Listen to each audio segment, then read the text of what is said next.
All right, let's take a look at integers. Let's start off by taking a look at this number line.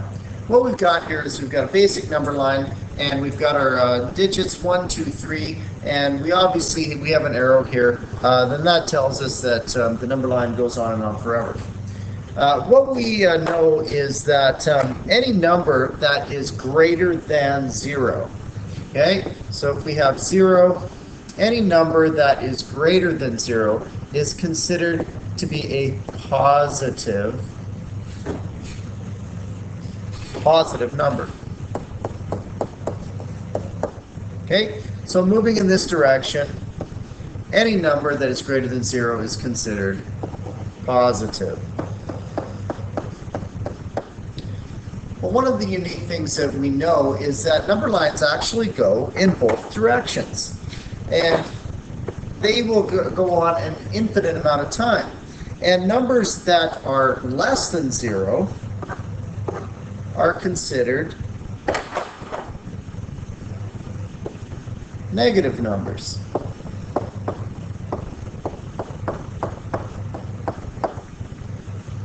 We have 0,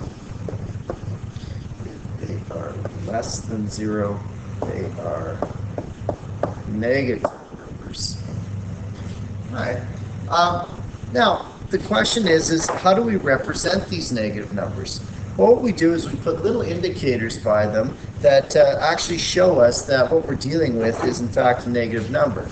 And our count begins the exact same way on the negative side as it does on the positive side. So we can see here that when we're heading in a positive direction, we start off at 0, we go to 1, we go to 2, we go to 3.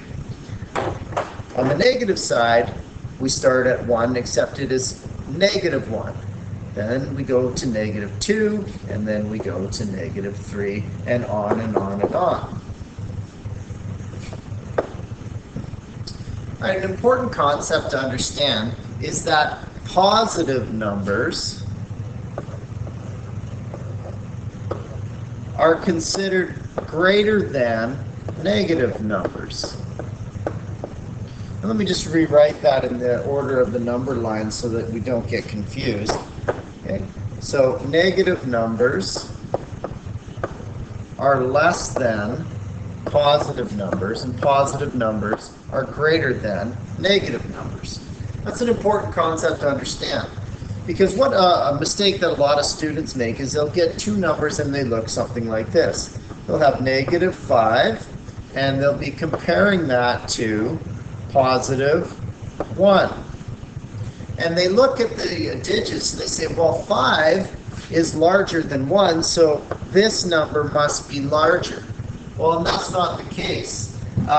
Positive numbers are considered to be larger. So in this case, because if we were to look at it, we would actually be giving positive 1 would be the larger number, because it is moving in a positive direction, and positive numbers are always larger than negative numbers. Let's take a look at another couple of examples. If we were to have negative 122, and we were to compare that to positive 3, even though this number appears to be larger, it is in fact much, much smaller than positive 3. As you are moving closer to 0, and when you're in negative numbers and you're moving closer towards 0, you're actually getting bigger. So what we have here is we have positive 3 is bigger than or greater than negative 122. So another way of looking at it would be, well, let's look at the number line. What if we were to compare negative 3 and we were to compare that to negative 1? Well, if we were to actually look at the number line, it makes it a lot more clear, because if we were to look here, we can see that we're actually, this number here is closer to positive territory than this number is. And the number that is closest to positive territory is always going to be larger when dealing with negative numbers. Now, obviously, the further that you get along, if you have positive numbers, we know that things like 10 is obviously greater than 3. If we're dealing with positive numbers, that's pretty easy. We know that already. But sometimes it can get confusing with negative numbers. In this case, -1 is in fact larger than -3 because it is closer to positive territory. All right, here's a series of 4 questions I want you to try. And what I'm going to do is I'm going to get you to pause this right now, and then when you've actually tried to answer this, then you can start it up again and I will give you the answers. Hit your pause button now.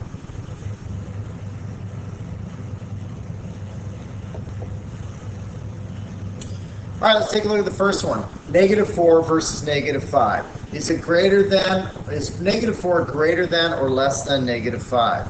Well, -4 is actually greater than -5 because if we were to look on a number line and we were to put 0 here, we'd go back 1, 2, 3, 4.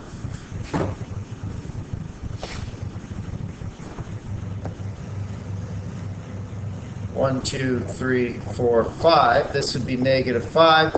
This would be -4, 3, 2, and 1. We can see that -4 is closer to positive territory than -5 is, so therefore -4 is considered greater than -5. Okay, well, let's take a look. We have +1 versus -3.